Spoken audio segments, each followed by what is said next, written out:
Assalamualaikum warahmatullahi wabarakatuh. Perkenalkan, nama saya Sugeng Mardianto dengan NIM 250304059. Saya berasal dari kelas B1. Di sini saya akan menjelaskan hasil dari UTS pada tahun kali ini. Untuk yang pertama, saya akan masuk soal terlebih dahulu. Di sini soal pertama itu adalah Anda diminta untuk membuat kode program menggunakan metode perulangan untuk mendapatkan bilangan genap dengan nilai 0 sampai dengan 100. Kita masuk ke flowchart-nya. Di sini untuk integernya itu adalah i, dan i-nya itu nanti itu 1 sampai 100. Di sini kita akan sortir lagi. Kita sortir kita if nih. If ambil aja yang genap-genap saja, dan setelah diproses keluar outputnya itu A. Outputnya nanti hasilnya itu genap-genap semua angkanya, dan jika ini di skip maka 1 sampai 100 maka keluar 1 sampai 100 semua, maka kita kasih if, yaitu jika. Jadi kita ambil aja yang genap-genap saja. Begitu. Untuk selanjutnya kita masuk ke running programnya. Di sini kita menggunakan while atau kita menggunakan mode berulangan ya. Di sini integernya 1 dan sampai 100. Untuk if kita ambil aja yang genap-genap, dan kita akan print hasilnya, running hasilnya. Nah, untuk hasilnya seperti ini. Hasilnya itu hanya angka genap.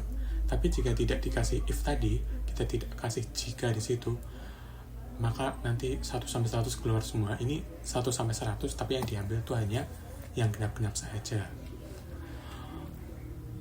Untuk selanjutnya kita ke soal nomor 2, yakni adalah Anda diminta untuk membuat kode program pengecekan data input dari user jika angkanya itu 10 sampai 35, maka nilainya itu true.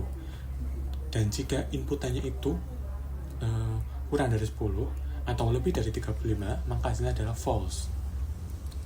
Untuk pertama kita masuk ke flowchart terlebih dahulu. Yang pertama, user itu akan menginput angka baca, yaitu, tapi kita kasih if. Kita kasih if jika inputannya kurang dari 10 dan lebih dari 35, maka jika di sini kita false. Yang false nanti keluarnya itu adalah jika itu inputannya kurang dari 10 atau lebih dari 35, maka hasilnya false. Dan yang true, jika input lebih dari 10 atau sama dan kurang dari 35 atau sama, maka hasilnya adalah true. Jadi seperti itu. Yang penting kalau hasilnya true, berarti itu angka antara 10 sampai 35, dan hasilnya false, maka itu angka yang kurang dari 10 atau lebih dari 35. Untuk selanjutnya kita ke programnya. Di sini, jadi di sini user itu cursor.writeLine, kita memasukkan angka sebagai user. Setelah itu input kita kasih if inputannya, pokoknya yang jika inputannya kurang di luar dari 10 sampai 35 hasilnya false, dan yang antara 10 sampai 35 maka hasilnya true. Di sini setelah ini ini hasil true dan false, ini itu adalah untuk supaya dia bisa diinputi biar tidak nge-close. Kita ke programnya.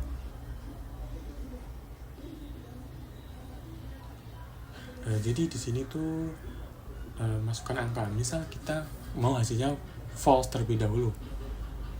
Ya, false, jadi kita masukkan misal angka 9 deh. Nah, hasilnya itu ada false. Selanjutnya kalau kita mau true, misal kita masukkan angka 29. True.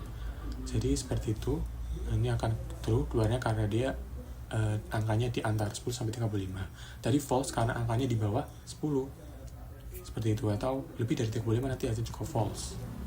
Selanjutnya kita lanjut ke nomor 3, yakni di sini soal Anda diminta untuk mengembangkan aplikasi faktur toko menggunakan konsep kondisional Persentase diskon didapatkan berdasarkan kuantitas produk yang dibeli. Logika untuk menghitung diskon tercantum dalam tabel keputusan berikut, yakni jika kuantitas lebih kecil dari 20, maka diskonnya ada 2%, dan jika di bawah 40, maka 4%, dan di bawah 60, maka 6%. Seperti itu. Kita lanjut ke floor chartnya. Jadi di sini berarti dari sini jika ini input dari user itu menginput, misal kita menginputkan di bawahnya 40, berarti dia mendapatkan diskon 2%, dan jika dia menginput di bawah 60, 40 ke atas, berarti dia akan mendapat diskon 4%. Begitu selanjutnya sampai akhir. Untuk selanjutnya kita ke code-nya. Di sini dia menggunakan code software line, memasukkan jumlah barang. Jadi nanti si user itu akan menginputkan barang atau kuantitasnya. Nah, ini adalah if jika di bawah 20 maka diskonnya 22%. Seperti itu. Ini selanjutnya juga sampai bawah sama saja, dan jika tidak memenuhi kriteria di atas maka tidak akan mendapat diskon. Selanjutnya kita akan coba running. Kita memasukkan contoh barang misal di angka 20, maka diskonnya diskon 4%. Di sini tertulis 4%. Nah, kalau misal di bawah 20 nanti akan 2%. Misal aku pengen 10 coba. Nah, 10 di sini keluarnya akan 2%. Jadi seperti itu untuk penjelasan soal nomor 3. Mungkin sekian dari saya. Saya Sugeng Mardianto dari kelas B1 dengan NIM 250304059, dosen mata kuliah Ibu Maulida. Dan sekian dari saya. Wassalamualaikum warahmatullahi wabarakatuh.